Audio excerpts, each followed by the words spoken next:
अगर मोटी मोटी बात कही जाए तो। और आप सब लोगों को इतना खुश प्रसन्न ये सारी चीजें देख के और भी बढ़िया लगता है। सबसे सुंदर सा बात ये था कि होली मिलन का त्योहार, ये मुझे लगता है कि आसिया के इतिहास में शायद पहली बार इसको किया गया, और ये फर्स्ट टाइम शायद रॉयल टीम के द्वारा भी किया गया। ये ऐसा बहुत क्योंकि दोस्तों बहुत सारे कार्यक्रम होते हैं, बहुत सारे मोटिवेशन होते हैं। मैंने तो बोला था कि जो है आज बिल्कुल बिजनेस की बात नहीं करेंगे, क्योंकि पूरे 365 दिन हम बिजनेस की बात करते हैं, एक दिन आनंद की बात करेंगे। तो आज हम सब लोग यहाँ पे हाँ जितेंद्र जी का ध्यान हट ही नहीं रहा है दूसरी से तो आज हम लोग जो है यहाँ पे उपस्थित हुए हैं। नो डाउट जिस सिस्टम के बारे में थोड़ी सी चर्चा जिसकी वजह से हम इस प्लेटफॉर्म पे आप सब लोगों के बीच में आए, मैं उसकी थोड़ी सी चर्चा आप लोगों से करना चाहूंगा। दोस्तों 2004 में ये बिजनेस मुझे दिखाया गया। उस समय कंपनी के पास इतने प्रोडक्ट भी नहीं थे जितना आपको दिख रहा है। एक साधारण से आदमी को जैसे ही प्रोडक्ट दिखाए किसी की भी दुकान हो वहां से वो लेके आता है। आप जरा कल्पना करके देखिए कि इन दुकानों से सामान आप कब से खरीद रहे हैं। आप जरा कल्पना करके देखिए कब से खरीद रहे हैं। तो आप पीछे घूम के देखेंगे कि एक तो पीढ़ी नहीं, यानी हमारी पीढ़ी में पीढ़ी दर पीढ़ी से ये सामान हम खरीदते आए हैं। और इन सामानों को खरीदने की वजह से हम अमीर हुए कि नहीं हुए ये मुझे तो पता नहीं है, पर वो दुकानदार जिसके यहाँ से लगातार आप सामान को खरीद रहे हैं, हम उसे अमीर बना रहे हैं। अब जरा गौर करके आपका बच्चा अच्छा एजुकेशन ले न ले, परंतु वो दुकानदार, वो बिचौलिए, वो बीच के जो साथी हैं, उनके बच्चे बहुत अच्छे स्कूलों में पढ़ते हैं। किसकी बदौलत? हमारे। किसकी बदौलत? किसकी बदौलत? क्यों? क्योंकि 50% पैसा आपका उनके पास जाता है। यानी आप सोचिए, आप 10,000 रुपए कमा रहे हैं तो 5,000 तो आप अपने परिवार में खर्च कर रहे हैं और 5,000 रुपए किसी और के परिवार को आप बना रहे हैं। क्यों? क्योंकि हमारी मजबूरियों से वो पैसा कमा रहे हैं। भाई आटा खाना हमारी मजबूरी है, तेल यूज करना हमारी मजबूरी है, नमक खाना हमारी मजबूरी है। यानी हमारी मजबूरियों से वो अपने बिजनेस को बड़ा कर रहे हैं और अमीर से अमीर बनते चला जा रहे हैं। आज आसियम ने सिर्फ एक ही बात बोली कि भाई जितने दिनों से आप लोगों ने इन जगहों से खरीद के इनको अमीर बनाया, वही 50% पैसा अगर रोक के अपने लोगों में बांट दिया जाए तो हम लोगों के चेहरे खिलेंगे कि नहीं खिलेंगे? भाई छोटी सी बात मैं आपको बोलूं, आप अगर यहाँ से अपनी जरूरत के 3,000 रुपए का सामान अपनी घर के लिए लेके जाए और उस सामान के एवज में 500 रुपए केवल आपके हर महीने बच रहे हैं। कितने बच रहे हैं सर? 500 रुपए। एक साथ आप आरसीएम से खरीदारी करके देख लीजिए, 500 रुपए अगर बचाएंगे तो कितना बचा लिए सर? 6,000 रुपए में आप जरा कल्पना करके देखिए, आपका छोटा बच्चा आपसे जिद करता है कि पापा मुझे साइकिल लाके दे दो, और आप हर बार उसको टालते हो, कोई बात नहीं अगले महीने लाके देंगे, अगले महीने। वो अगला महीना नहीं आता, 6,000 आपके पास बचा हो, आप अपने बच्चे को साइकिल लाके देंगे कि नहीं देंगे? अगर तो उसके चेहरे पे खुशी होगी कि नहीं होगी? आप, मुझे नहीं पता कि आप सब लोगों में से कितने लोग शादीशुदा हैं, पर जरा गौर करके देखिए, आपने कभी होली दीपावली में अपने वाइफ को गिफ्ट दिया? पहलों के लिए भी है, आप लोगों ने कभी बचा के अपने हस्बैंड को गिफ्ट दिया? नहीं दिया। क्यों? क्योंकि बचता ही नहीं है तो गिफ्ट कहां से दे? अगर यही 6,000 रुपए बच जाए और एक सूट का कपड़ा अपने हस्बैंड को आप गिफ्ट करिए, चेहरे पे खुशी आएगी कि नहीं आएगी? एक बढ़िया सी साड़ी खरीद के अगर आप अपनी मैडम को गिफ्ट करिए, चेहरे पे खुशी आएगी कि नहीं आएगी? आएगी। दोस्तों ये खुशियां आपकी बचत से आ रही। बिजनेस की तो मैं बात नहीं कर रहा हूं, केवल आपने बदला क्या है? दुकान। एक दुकानदार 10 रुपए किलो आलू बेच रहा है, दूसरा दुकानदार 8 रुपए किलो आलू बेच रहा है। कौन सी जगह से आप आलू खरीदना पसंद करेंगे? जाहिर सी बात है 8 रुपए, यानी 2 रुपए बचाने के लिए हमने दुकान बदल दी। तो क्या यहाँ पे 50%?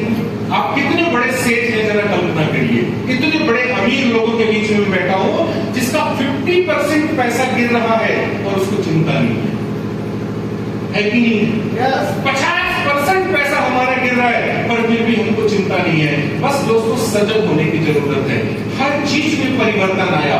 आप सोचो, कभी महोबा से गोंडा जाना होता था तो हम लोग इक्का गाड़ी, साइकिल और भी बस, इस तरह के कुछ संसाधनों का प्रयोग करते थे तो वहां पहुंचते थे। जाने में 2 घंटे 3 घंटे खर्च हो जाते थे। आज धीरे धीरे समय बदला, बढ़िया रोड बन के तैयार हो गई, एक से एक गाड़ियां चलने लगी, हर घर में मोटरसाइकिल आ गई। अब हम तुरंत गाड़ी को स्टार्ट करते हैं और 20 मिनट 25 मिनट में, मुझे लगता है 25 मिनट हम लोगों को यहाँ आने में लगा होगा। यानी 25 मिनट ज्यादा से ज्यादा, जहाँ 3 घंटे हमारे बर्बाद होते थे वहां 25 मिनट में हम अपने गंतव्य पे पहुंच जाते हैं।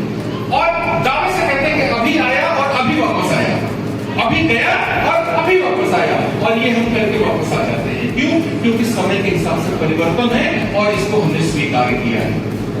मुझे याद आता है हमारे ग्रैंडफादर जब कभी चर्चा करते थे तो वो कहते थे कि पहली साइकिल हमारे गांव में खरीदी गई थी हमारे बाबा जी की। पहली साइकिल बाबा जी के लिए खरीदी गई थी, और जिले में, यानी मैं बलिया का रहने वाला हूँ, बलिया जिले में कोई दुकान नहीं थी जहाँ साइकिल मिले, तो कलकत्ता से साइकिल खरीद के आई थी।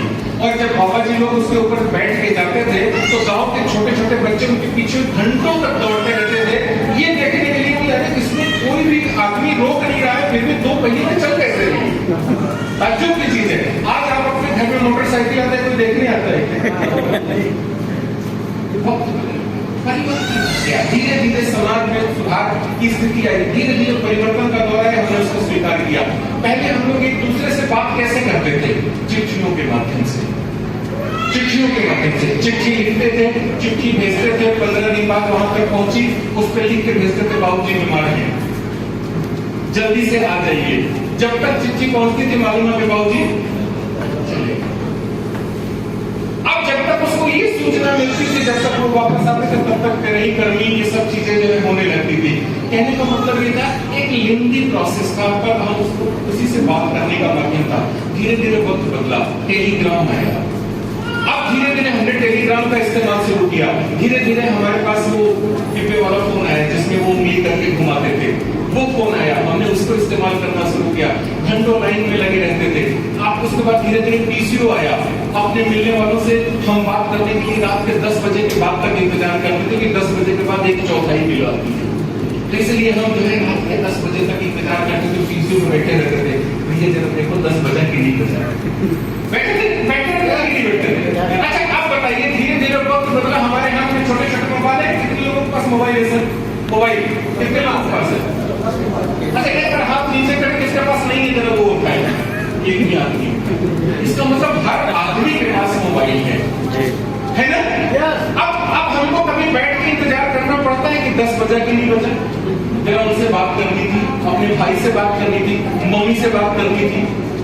घंटों वक्त नहीं है। सुबह कुछ लोग तो सुबह उठते ही लग जाते हैं, जब तक टावर नहीं गर्म हो जाता, जब तक नेटवर्क वाले काट नहीं देते, एयरटेल वाले भैया बैठे जब तक वो काट नहीं देते तब तक जो है कनेक्शन लगा है, गर्म करके मानते हैं। यानी मतलब दौर बदला, हमने इसको स्वीकार किया, पर हमने कभी मार्केट में परिवर्तन स्वीकार किया?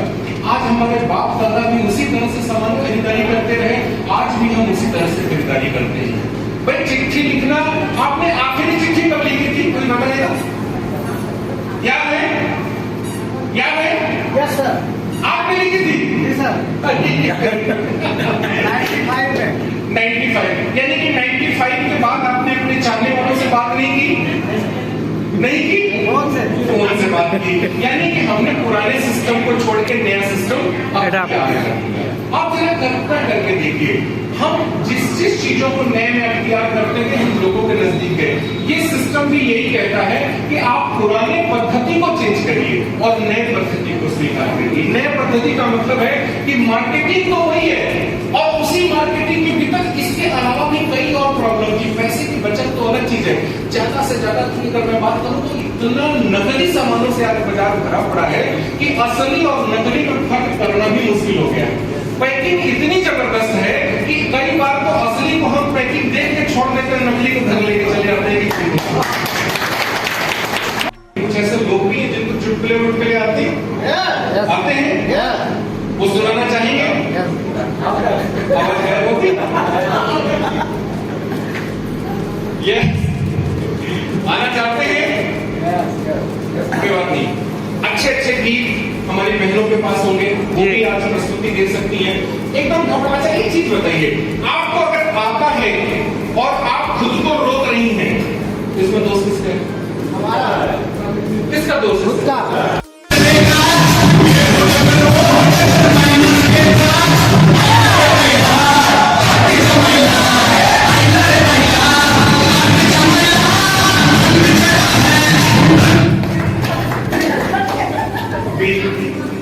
अभी बगैर डांस के तो हम लोग जाने ही नहीं किसी को। हाँ बिल्कुल। मैं दर्शकों को बोलता हूँ कि दरवाजे बाबा में कर दीजिए, क्योंकि बस माइक्रोफोन में मैं को दे रहा हूँ। इस बिजनेस को कैसे हम लोग करते नहीं बल्कि जीते हैं, साथ साथ चलते हैं, बिजनेस को करते हैं, माइक्रोफोन करते हैं। जय आसिम सभी को।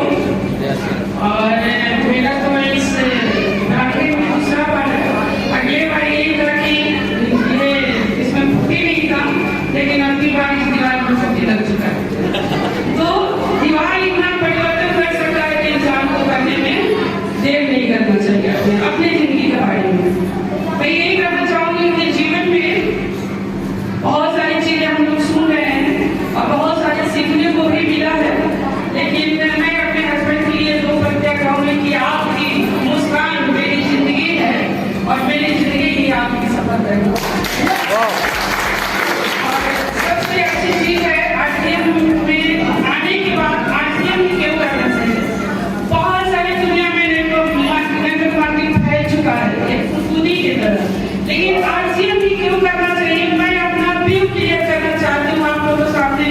मेरी आवाज सभी तक जा रही है, बस एक बार ताली जोरदार किसी से। सबसे अच्छी चीज इस बिजनेस, हम लोग बिजनेस को नहीं मानते, अपनी जिंदगी के होते हैं कि जिंदगी कैसे जिया जाता है। आरसीएम में आने के बाद मुझे पता चला। देखिए अमीर और गरीब हम जीवन में पैदा इंसान होता है तो नहीं जाता है कि इंसान ये अमीर है गरीब, ऐसा कुछ नहीं है। हम गरीब मरना पसंद करते हैं, अमीर मरना पसंद नहीं करते। जिस दिन मेरे को लग जाएगा हम सभी को कि नहीं, अगर अमीर नहीं हुए लेकिन एक अच्छे इंसान आरसीएम आके बन सकते हैं, इससे बड़ा प्लेटफॉर्म नहीं हो सकता। पैसा आप कहीं से कमा सकते हैं, लेकिन मुझे एक चीज लगा, मैं पहले भी बोलती हूँ और आज भी शायद लोग मीटिंग सुने होंगे कि पैसा कोई मेरे लिए मायने नहीं रखता है। मैं पैसा हमेशा सेकेंडरी पर रखती हूँ, लेकिन जिंदगी कैसे जिया जाता है ये आरसीएम में आके मैं लेती हूँ। और आरसीएम आपको जिंदगी जीने को सिखाएगा। पैसा आप कहीं से कमा सकते हैं, परिवार आपका हैप्पी कैसे रह सकता है वो भी आरसीएम सिस्टम में है। आपको विश्वास नहीं है, इतनी सारी बहनें हैं और हम लोग भी एक, हर इंसान शहर में पैदा नहीं होता, हर इंसान देहात से ही शहर में आता है, लेकिन अपने आप को अगर कोई शहरी भाई मानता है उससे अच्छा कोई मूर्ख नहीं हो सकता। इसलिए कि एक देहात की जो वातावरण होता है इंसान वहाँ स्वस्थ रहता है। तो हम सब एक हैं, कोई शहर कोई देहात नहीं होता है। आरसीएम एक सिस्टम है, इस सभी को एक तराजू में तौल कर रखा है, कोई आरसीएम सिस्टम। और आज मैं यही कहना चाहूंगी कि इस बिजनेस को करना नहीं है, हम सबको साथ में जीना चाहिए। आरसीएम में क्या है, कुछ भी नहीं है, केवल प्रोडक्ट ही मस्ट है आरसीएम में। अगर हम प्रोडक्ट खाएंगे, लोगों को खिलाएंगे, वहीं से आरसीएम शुरू हो जाएगा। लेकिन आरसीएम में इतना हम हवा क्या बोलते हैं, आरसीएम कर रहा हूँ, आरसीएम मुझे करना है, आरसीएम मुझे लोगों से करवाना है, वहाँ हल्की सी बहुत सारे लोगों को चाहिए, फेस करना पड़ेगा आपको। और मैं आज ही कर रही हूँ और मुझे ऐसा लगता है कि जब तक ये जीवन रहेगा तब तक करना पड़ेगा सभी। हर काम में इंसान के पास चैलेंज, ऐसा नहीं है कि कहीं चैलेंज नहीं है। लोग आपको विश्वास नहीं है, तो लोग कहते हैं कि मैं बीमार हूँ लेकिन आरसीएम में आने के बाद मैं ठीक हो गई हूँ। इसलिए कि आरसीएम आपको बीमार करने नहीं देगा। अगर आप बीमार हो जाएंगे तो आरसीएम नहीं करेंगे, और आरसीएम करने वाला व्यक्ति कभी बीमार नहीं हो सकता। अभी के बाद छोटी सी घटना, एक डॉक्टर के पास हम लोग हैं जो अपने पास व्यू है, वही डॉक्टर मेरी आंख में थोड़ी सी दिक्कत है, उसके बाद उन्होंने वही दवा लिखा जो व्यू आज हम लोग खा रहे हैं। तो ये भी साथ में हम लोग देखे, वही दवा लिखी कि आपको ये खाना है। उसके बाद में 10 लोगों को हम लोगों ने प्रचार किया कि नहीं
दर्द होता है।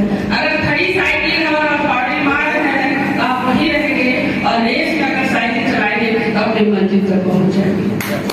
तो दोनों में बहुत अंतर है। और आज खुशी का दिन है और होली मिलन है, और मुझे ऐसा लगता है कि जो भी लोग हैं बहुत ही उत्साह बड़ा मुझे लगा यहाँ पे। और मैं इसलिए यहाँ दूसरा बात कहना, पहले भी मुझे बहुत अच्छा लगा था और आज भी मुझे ऐसा लगता है कि आरसीएम सिस्टम में कुछ भी ऐसा नहीं करना है, 2-4 चीजों पर ध्यान दिया जाए। वैरायटी टेक्निकल कोई बहुत बड़ी चीज नहीं है। अपनी मैनेजमेंट, अपनी अपलाइन के प्रति और अपनी विश्वास के प्रति, विश्वास आपको तराजू में तौल के नहीं मिल सकता, खुद का विश्वास होता है। जिस दिन अपने विश्वास को जगा ले पाएंगे तो आपको वैरायटी टेक्निकल होने से कोई रोक ही नहीं सकता। आपको विश्वास नहीं है। जब हम आरसीएम किए थे, एबीसीडी कुछ भी पता नहीं था कि आरसीएम होता क्या है। मेरे ही अपलाइन पूछे कि आरसीएम वैरायटी का फीस लेके आई है, तो मुझे पता ही नहीं था कि आरसीएम की कोई फीस भी होता, मुझे नहीं पता। मैं एक सर्टिफिकेट अपने बैग से निकाल के मैं पता कि है ना मेरे पास ही फीस। लेकिन मेरे होता नहीं कि आरसीएम के साथ चलते चलते और आज चलते चलते जो मैं यहाँ हूँ, तो मुझे दिमाग में एक ही चीज है कि जीवन में सबसे बड़ा अगर प्लेटफॉर्म है वो आरसीएम सिस्टम से है, और आरसीएम सिस्टम से बड़ा कोई प्लेटफॉर्म नहीं है। आप जीरो बैलेंस में बहुत बड़ा काम कर सकते हैं। हर चीज में करते लगाना पर काटने का नहीं, आप दिमाग मत लगाइए।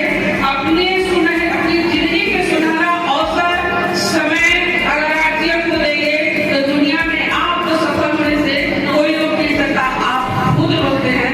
एक बार सोचिएगा जरूर। और मुझे लगता है कि ज्यादा वक्त ना लेते हुए कि अगर मीटिंग होता तो 2-3 घंटा हम लोग बोलने में होता नहीं कि आरसीएम में आने के बाद इंसान बोलना सीख जाता है। कि मेरे जैसा इंसान अगर बोलने लगा कि टूटी द पॉइंट, हम तो बोलते ही नहीं थे, लेकिन आरसीएम बोलना सिखा दिया। ये मेरे लिए सबसे बड़ी वही चीज है। और बस मैं यही कहना चाहूंगी कि यूपी सर के साथ चलते चलते आज इतना अच्छा सफर, आपको विश्वास नहीं। कल की घटना जो होता नहीं कि आप सारी बहनें बैठी हुई हैं घर में, सभी की सभी बोलते हैं कि ताली बजाने में भी सब कंजूसी। इसलिए थोड़ा सा मुझे ऐसा लगता है कि आज भी कोहबा में आरसीएम उस तरीका से नहीं हो रहा है जिस तरीका से बोलना चाहिए। इसलिए आपको विश्वास नहीं होगा। जब हम आरसीएम थे तो मैंने कभी भी आज भी तक मैंने पैसे के लिए नहीं किया। मुझे ताली बजाना बहुत अच्छा लगता है। लोग स्टेज पे जाते थे तो सामने बैठ के मुझे अच्छा लगता था, और मेरा दिमाग भी वहीं से चलता था कि वो मंजिल मुझे हासिल करना है जो ये लोग आज कर रहे हैं। और जिस दिन होता है कि आपका व्यू क्लियर हो, आपकी सोच आपके होता है कि सोच से मैच खाने लगे, तो आपको स्टेज भी आपका होगा, खुद आप यहाँ होंगे। लेकिन क्या है कि आरसीएम करने से नहीं होता है, आरसीएम के साथ चलिए। और जिंदगी में एक होता है कि सोच और अपने आप को सोचे कि नहीं मैं वो करना चाहूंगा कि जो जिंदगी में मुझे चाहिए। लेकिन आप चाहते नहीं हैं, हम लोग चाहेंगे नहीं। पैसा है, लेकिन मुझे वो जो चाहिए कि आज के डेट में जिंदगी में लोग पूछते हैं कि आप क्या कर रहे हैं।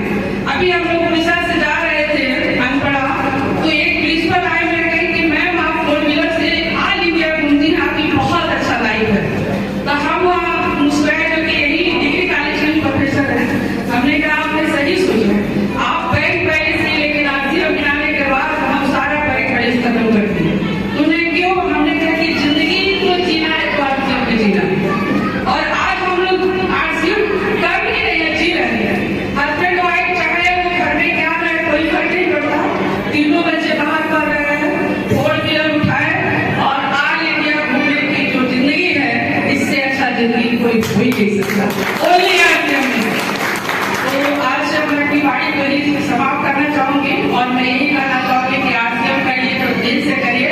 इसका प्रोडक्ट सबसे बड़ा रीढ़, जो पीठ के रीढ़ का हड्डी होता है, वही है। तो जिस दिन दुनिया में हर इलाज है, एक दिन पीठ के रीढ़ की हड्डी खत्म हो जाए तो आप चल नहीं सकते, कुछ भी नहीं कर सकते। तो आरसीएम के अगर प्रोडक्ट को रीढ़ की हड्डी मान लेंगे तो मुझे सफलता अपने आप आपको देना चाहिए। और बस आज मुझे बहुत अच्छा लगा। और होता नहीं कि जिस दिन वैरायटी से इस हाल में नहीं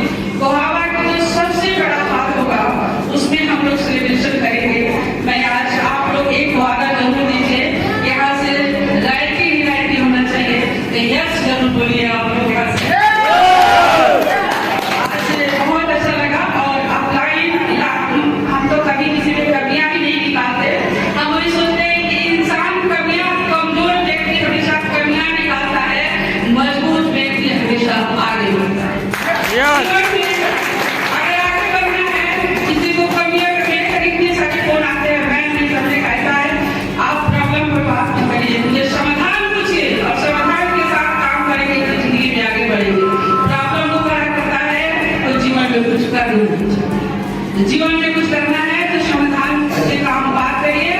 प्रॉब्लम हर इंसान की एक मानव सही है। 50 साल की उम्र में इंसान को बीमार पड़ना ही पड़ना है, लेकिन आरटीएम के प्रोजेक्ट ऐसे हैं कि आप 80 साल के भी हो जाएंगे।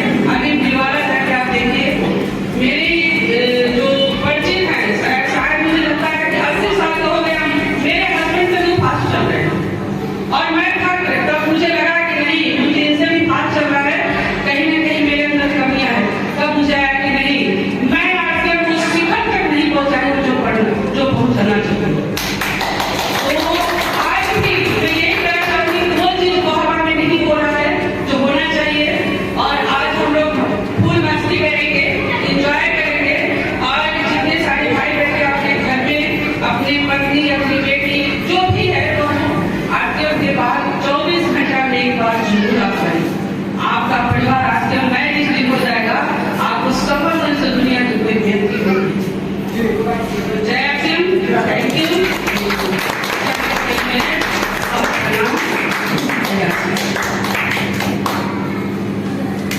Thank you. कहते हैं कि जिसका मुझे फाइन हो जाए वो घड़ी आ गई, मुझे बहुत नजदीक आ गई जी। अभी बहुत सारा धन्यवाद आप सब लोगों को कार्यक्रम पढ़ाओ में आप सब लोग इतनी शिद्दत के साथ एक प्रयास किया गया। इस बिजनेस में केवल बिजनेस हो रहा था, एक प्रयास किया गया कि थोड़ा सोशल सर्कल को भी देखा जाए। तो अपने साथियों को बुला के एक होली मिलन समारोह का डॉक्टर की तरफ से आयोजन किया गया। एक बार जोरदार धर्म से डॉक्टर का यहाँ की वरिष्ठ टीम जिनमें हमारे रामभक्त जी मौजूद हैं, उनके संचालन के द्वारा ये सारा आयोजन किया गया। डॉक्टर साहब वर्मा जी जिनके सहयोग से ये किया गया, बब्बू जी जिनके दिशा निर्देश भी किया गया, जितेंद्र जी जिनकी वजह से ये कार्यक्रम संपन्न हो पाया, राकेश जी जिनकी उपस्थिति में ये सारी चीजें संपन्न की गई। आप सब लोगों को मैं ढेर सारी शुभकामनाएं देता हूँ, होली की ढेर सारी मुबारकबाद देता हूँ, शुभकामनाएं देता हूँ। आप सब लोग एंजॉय करें। हम एक फर्स्ट पंक्ति में एक बार मैं पुनः जो है चाहूंगा कि जितेंद्र दीपक जी एक शानदार सा गाना लगाएंगे और हमारे तिलक जी अगर यहाँ उपलब्ध हो, तिलक जी हमारे साथ स्टेज पे आएंगे। तिलक जी और शिवम, मुझे लगता है कि वो भी अगर हो, तिलक जी, शिवम और साहू जी, सारे जो जज्बाती टीम में जोश भरा पड़ा है, वो यहाँ आएंगे और एक बार इस मीटिंग के समापन इस गाने के साथ